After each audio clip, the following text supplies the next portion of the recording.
پاتې شه، باران دی.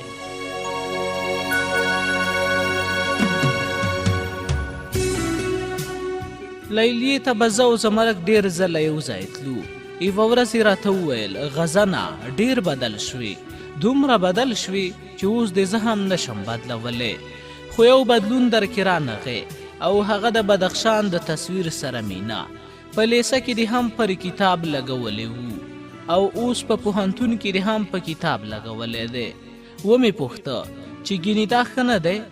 ویلې ښه دی، خو ډېر به ښه وی که د کومې پښتنې سیمې انځور دې پر کتاب لګولی وی. ما ورته وویل ما د افغانستان ډېرې سیمې لیدلي، بدخشان لا پاتې دی، بس په انځورونو یې مینه ماتوم. ته خو تعلیم یافته یې، سترګورې، داسې خبرې دي د وینا راښکون کموي. که افغانستان باغ بولي ګلان به یې خامخا اقوام وي. بله دا چې د باغ ښادي هم یوه وي او غم هم. په سپرلي کې وغوړېږي او په خزان کې مړاوي شي. یو سرحد ترې تاو وي او له یوې ویالې اوبه څکي. که د هر ګل رنګ بوی بدل دی نو دغه بدلون او تغییر هم د نورو ګلانو وجود ورکړی. که یوازې په صحرا کې وي د چا سره به یې ځان پرتله کوه.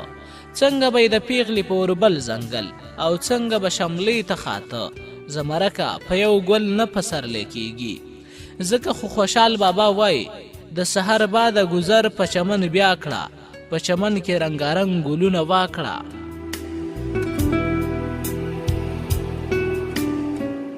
زمرکه ستا نیشنالیزم غیر فطري دی او چې غیر فطري دی د ګټې پر ځای به تاوان ولري. زمرک موسکی شو، وی ویل زما نیشنالیزم غیر فطري، صحیح فطري خو ته هم منې. ما ورته وویل د قام مینه په لاشعور کې ده، نسل په نسل راځي، د قام هومره لرغونتوب لري. که په وحي پریکړه کوي محمد صلی الله علیه وسلم ویاړي چې قریش دی، او که په عقل یې فیصله کوي افلاطون ویاړي چې یونانی دی. زه هم مسلمان انسان یم، همداسې یم که پښتون خوښوم له بله قامه به نفرت ولې کوم. بس همدومره قام خوښوم چې بدخشان مې خوښ دی، ننګرهار سره یې شق لرم.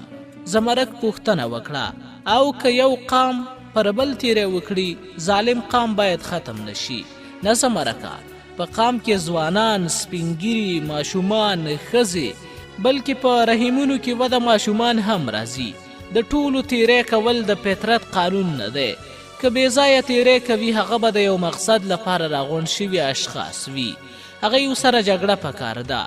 د یوه هیواد دننه د قامونو جنګ یو فطري او ریښتینی عمل نه، بلکې د سیاسي جادوګرو سیاسي کوړي دي.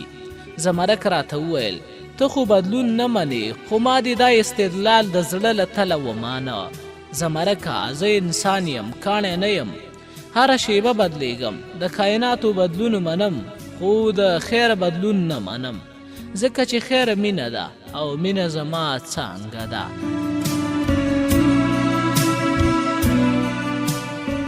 ورځې تېرېدې خو خپله معشوقه مې لکه څانګې څانګې ارغوان د زړه له درزا لا پسې په غوړېدو او خورېدو وه. د رباب په تارونو او د فلسفې په کرښو کې مې ځان ورکول خپله مشغوله جوړوله، خو ځای نه راکوه. بیخي هغسې لکه چې سیندونه مړه جسدونه له تله سر ته ولي. له یوې ورځې نه مې بلې ته ذهني فشار او د غړو سستوالی په ډېرېدو شو. خوب او خوراک مې بیخي کم شو. بس همدغه غم خوړم چې د زړه مې وداره څانګه مې د بیلتون سیلی یوړه. په دماغو مې څه چل کېده، د بدن په بېلابېلو برخو کې مې دردونه پیدا شول. ساه مې بنده کېده، بلاخره د کټې کړم، خو له خیاله مې نه وته. د خاطر دا مصره به ډېره رایادېده چې زما د واړه عمر کار دې وکړ. خبره ډاکټرانو، معایناتو، عکسونو، علاجونو او دواګانو ته ورسېده. بس هغه خبره وه چې هلک مین شو رنګ یې زیړ شو، هلک مین شو رنګ یې زیړ شو، مور یې زیړي بابا ته وړي چې روغ بشي نه.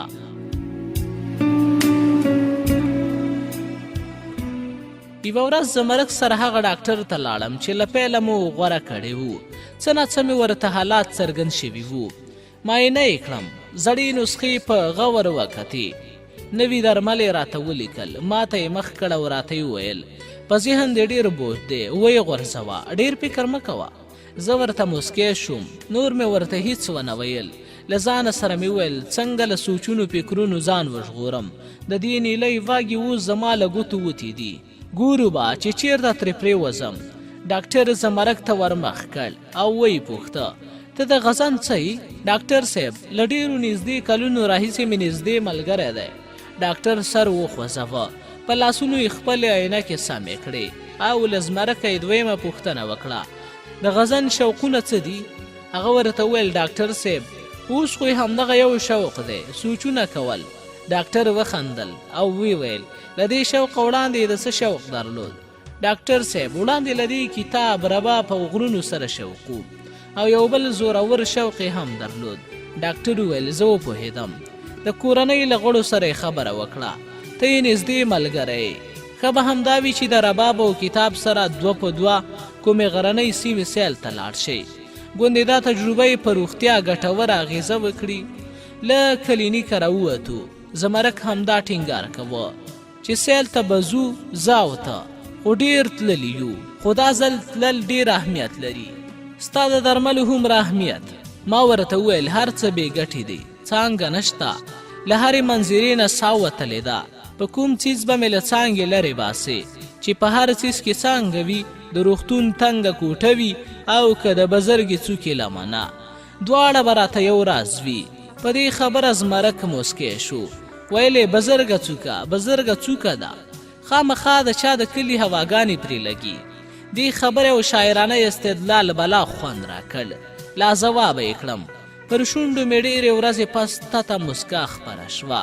زمرک چې زما پر شونډو مسکا ولیده په څېره کې د خوښۍ احساس وځلېد.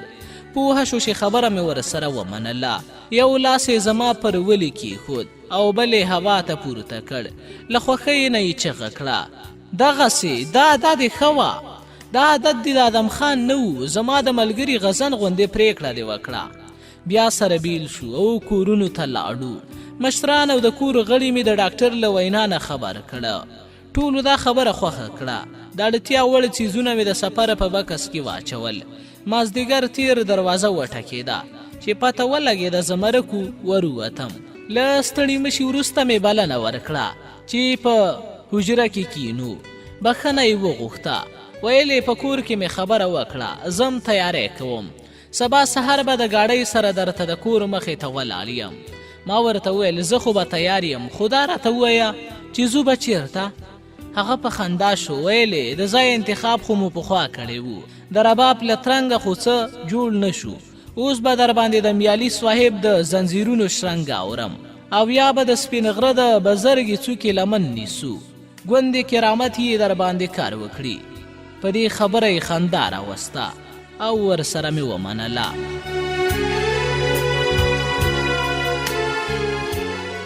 شپه تېره شوه، سحر شو. رښتیا هم زمرک د ګاډۍ سره راغی او ننګرهار ته د تلو په نیت روان شو. زمرک راته وویل په تورخم نه وړو چې د غرونو ننداره مو موخه ده، ولې په تیرا لاړ نه شو؟ لارې ستونزمنې دي، خو زه خیره دی که چرې شته. ما ورته د ټوکې په انداز ویل که کچرې نه وي نو بیا. ویې خندل. ویلې ما هم د ډېرو غرونو لوړې ژورې له پښو ویستي. غم مه کوه، په شا دې پر غره اړوم. د ګاډۍ د اسپې د موزونو قدمونو د ښکالو د سروتال په خوند کې د موټرو اډې ته ورسېدو. سیټ مو ونیو. څو شېبې پس موټر حرکت وکړ. لږ وخت پس پلاین کوچ موټر د خړ خیبر په کږلېچونو کې روان و. زمرک مې د خیال لړۍ غوڅه کړه او راته یې وویل خیبر هم دنګ غرونه لري، خو کاش چې د سوات د غرونو په څېر شنه وی. ما ورته ویل ګرانه به وي چې د سوات غرونه له خیبره غوره وګڼم. فطرت باید زموږ ټولې جذباتي، تخیلي، روغتیایي، روایتي او ان روحاني غوښتنې پوره کړي. خیبر په خپل ځای پوره اهمیت لري. د دې په تورو کاڼو کې چې د لرغونو فاتحینو د ښویېدلو نیلیو د نالونو کوم نقشونه پاتې دي، د نړۍ تاریخ لیکونکو ته د هلال حیثیت لري. هغه هلال چې د ماضي د ماښامونو لاره ورته معلومه ده. خیبر د یو ستر قامي روایت آمین دی او اوس خو په دې غرونو کې د ستر حمزه سندرې هم غزونې کوي. خو ته به وایې چې ما د سوات او خیبر ښکلاییزه پرتله کوله. که داسې وي نو زه د سوات ښایست هم له خیبره ډېر نه ګڼم. د کشمیر رنګ سوات شوخ شینوالی د جمال تږي ذوقونه تازه کوي. دلته هیبت لوړتیا او ټینګوالی د جلال تږي ذوقونه اوبه کوي او روح د حیرت په وزرو د یو نامعلوم ښایست په لور په پرواز راولي. زمرک مسکی شو، ویلې سمه ده، زه پوهیږم چې هسې په نوم د ادبیاتو محصل یې، ګینې کړه دې د فلسفیانو په شان دي. ما څه ویلي دي؟ هغه څه مې چې زړه ته راځي د مدلل بیان هڅه یې کوم. نوره ستا خوښه چې هر نوم را باندې ږدې ما ته منظور دی. زمرک په خندا شو، ویلې که دغه راز څو مناظرې مو وکړې انشاءالله زما کار به هم وکړې. چیرته د غره په سره به ناست یم، لاسونه به لیونیانو غوندې اچوم او وایم به من مست و تو دیوانه ما راکي برد خانه. هسې به ځینو شاګردانو دري درس ته غوږ نه نیو. ګوره چې ما ورته غوږ نیولی و، د ښوونکي دا خبره مې څومره په ځای وکړه. ما ورته په مسکا وویل دا الزام خو دې بیرته واخله چې چا دري ته غوږ نه نیوه د ډومبۍ خبرې غوندې د دویمه هم بنسټ نه لري. کومه منظومه خبره چې تا وکړه هغه د مولانا جلال الدین بلخي ده. زمرک په کړس کړس وخندل، ویلې خبره د مستۍ وه، جذباتي غوندې شوم، بخښنه غواړم، خو ته هم له دې معما خبرو نه تېر شه. هغه وزې وګوره څنګه اوازونه کوي. دا راته ووایه چې د خیبر او پېښور د وزو د اوازونو ترمنځ څه توپیر دی. په دې خبره ما هم غلې غلې وخندل. دا ځواب به هم په فلسفه کې ګورو، د ډاروین په کتابونو کې به یې ګورو چې د غره او هوارې څاروي په کومو برخو کې توپیر لري او ولې لري. ښه په دې نه پوهیږي، خو که درته ووایم چې ښاري او غرنۍ جینۍ څه فرق لري نو تر سبا به هم ستا د ښکلا پیژندنې لیکچر خاتمه ونه مومي. په دې خبره زما د وجود نابلده خوشحالي والوته بیا څانګه را یاده شوه. هغه هم د خپلې خبرې پر اغېز وپوهېده، غلی شو. زه هم په همدې فکرونو کې ډوب شوم. په دې کې کلنډر غږ وکړ، علي مسجد والا. موږ دواړه هم رانیغ شو. موټر ودرېده، خپل بکسونه مو کوز کړل او د تیرا موټر ته وختو. د لوړو ژورو شنو غرونو او خړو خوړونو له نندارو وروسته د تیرا غرنۍ سیمې ته ورسېدو. د پښتنو د قامي روایاتو په کتاب کې د روایتي ژوند په زړه پورې پاڼه وه.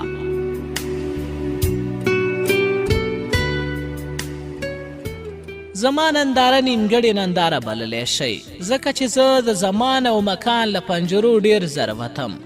کله به ماضي ته تلم او د څانګې سره به مې خبرې کولې او کله به په راتلونکي وخت کې د څانګې سره د یو نالیدلي غره د سپینې چینې پر غاړه ناست وم.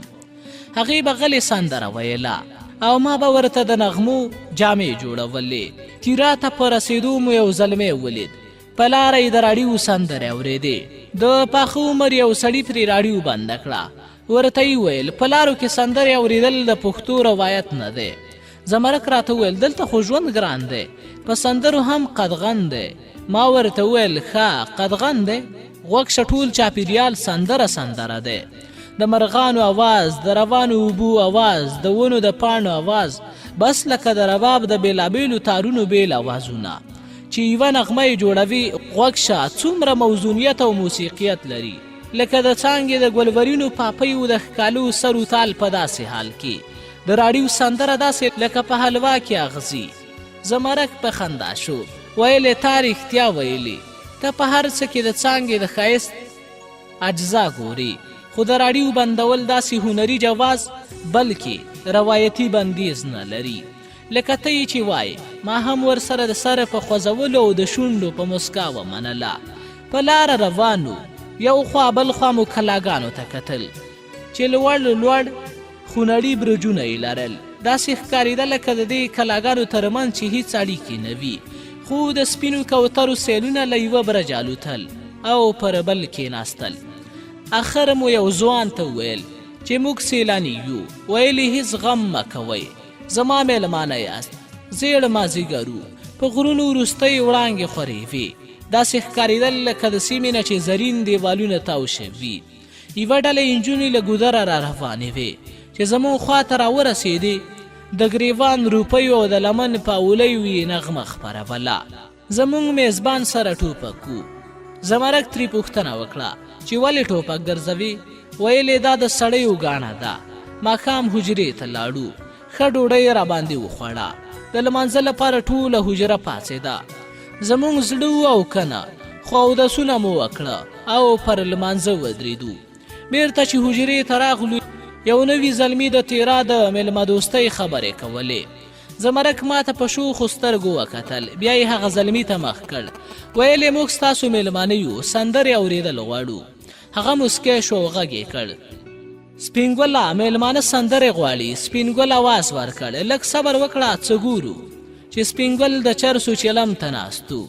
غټ غټ برېت او له جلاله ډکه څېره یې لرله. سترې سترګې زموږ پر لور راواړولې او وی ویل تاسو سندرې اورئ؟ ما ته هغه د لارې راډیو را یاده شوه او د سپین ګل سرې سترګې راته مخامخ وې. زړه راته وویل ورته ووایه چې نه موږ سندرې نه غواړو. خو چا آواز ورکړ؟ هو همدوی وویل ښه ده نن به ښه آوازونه ورباندې واورم خو کارتوس نشته. زه یې راوړم. تاسو دا کړکۍ بندې کړئ چې غږ تر لرې لاړ نه شي. ځوان ووت. زمرک له بله کټه راغی. ما سره کېناسته. ویلې لکه چې مرګ مو راغی. ما ورته وویل مازدیګر دې ونه لیدل چې هغه لاروی د راډیو له غږولو منع کړ؟ دوی به البته زموږ دا غوښتنه د ځان توهین ګڼلی وي. دواړه ښه ویرېدلي وو. زمرک راته په غریو نیولي غږ وویل اجل دلته راورسولو. موږ په همدې سوچونو کې وو چې هماغه سورسترګی ځوان راننوت. ټیپ ریکارډر ورسره وو خو لکه ناوې د راز راز ټوټو په پوښ کې نغښتی وو. ویلې اول زموږ د وطن سندرې واورئ. په سر یې واورې وروي په بیخ ګلونه دي.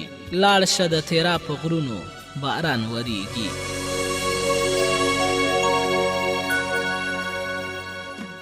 سره د دې چې زمرک ویرولی وم خو په سندرو کې ډوب شوم او دا ځکه چې په سندره کې غرونه و باران و. زه یې ټولګي ته رسولی وم او په غلي او ورو اواز مې د څانګې له خولې دا سندره اورېده. دا چار چاپېره په غرونو راغلل بارانونه یاره ګلی وریږي نه. مزه دلته شپه وکړه پاتې شه باران دی.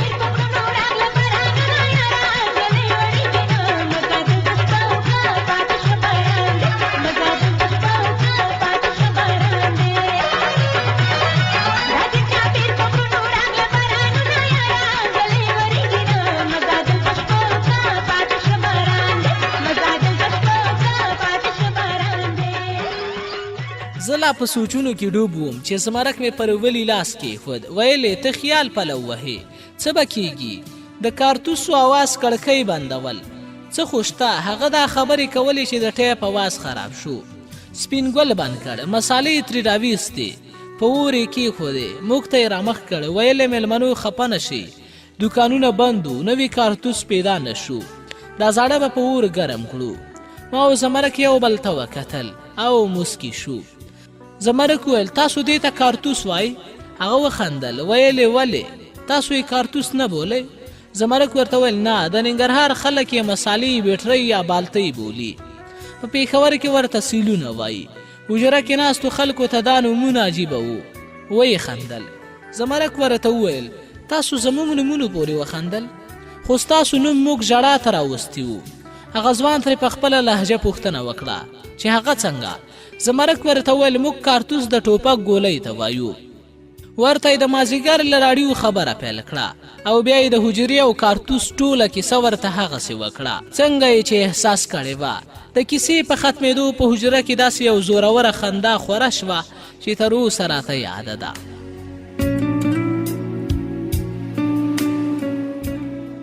شپه مو تېره کړه او سبا پیاده د ننګرهار پر لور را روان شو. په رښتیا هم د غرونو لارې ستونزمنې وې. په ځینو ځایونو کې خو به مې د ستړیا له کبله پښې پرېږدېدو شوې.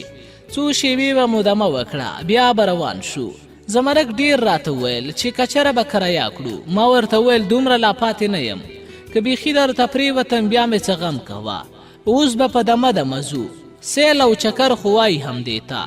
له غره واوړېدو. موټر مو کرایه کړ. له پچیره واوښتو او ځانونه مو د سپین غره لمنو ته ورسول. سپین غر ځکه ورته وایي چې لوړې څوکې تل په واورو سپینې وي. یوازې سږ کال دغه څوکې د وچکالۍ له کبله بې واورو وې.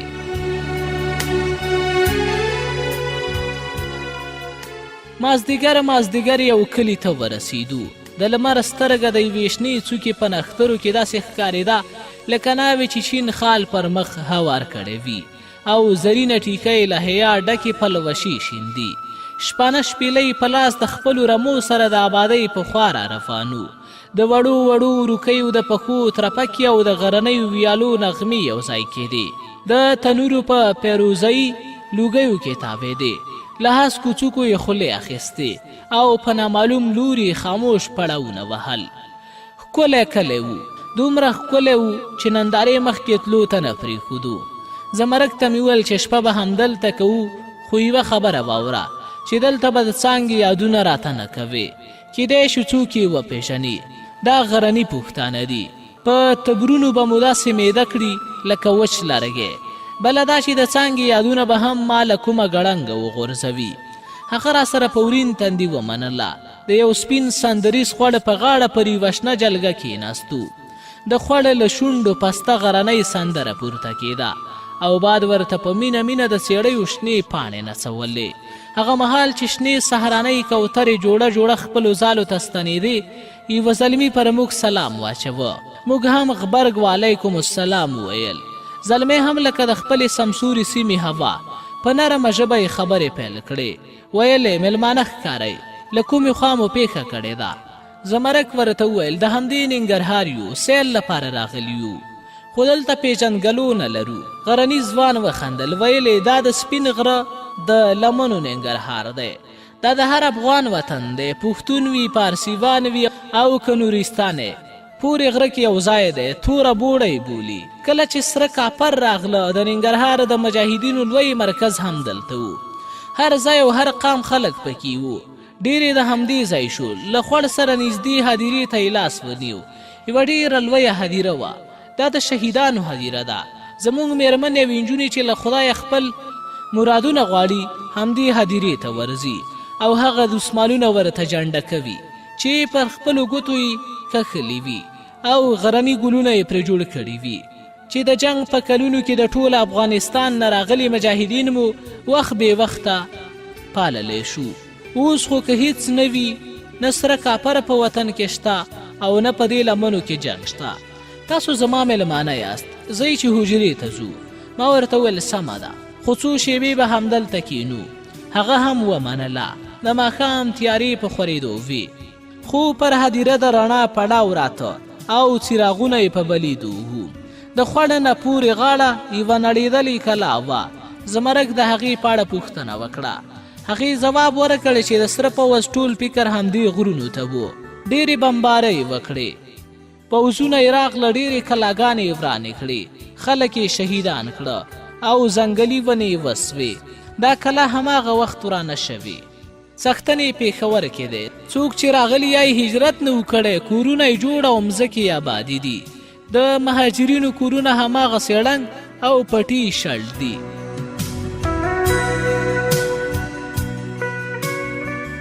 د غرني ځوان خبرې مې تر همدې ځای اورېدلې وې. نور مې پام د خوړ په اوبو د شهیدانو زیارت ته اوښتی و. د ډیوو په رڼا کې د جنډو رنګونه داسې ښکارېدل لکه د ډېر لرې ځایه چې سړی د رنګارنګ ګلونو ټل ګوري. نری هوا د ډیوو لمبې داسې کږولې لکه د مستو جنکو ډله چې د ازادۍ جشن مانځي او د خپلو ځوانیو په ټول زور نڅېږي. بله خوا جنډو د درې په سپېڅلي فضا کې راګ خپروه، د مراد راګ. ما له ځانه سره وویل څومره د کار خلک وو. دغه شهیدان په ژوندیو کې داسې خلک نشته. د کار خلک وو دغه شهیدان.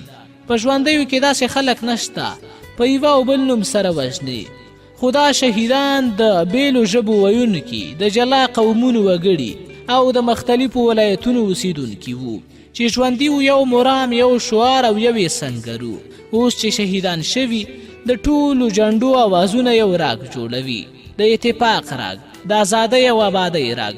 ای کاش زموږ د هیواد وګړو غوږونه لرلی او دا له حکمت نه ډک سپېڅلی سندریز راګ یې اورېدی شوی.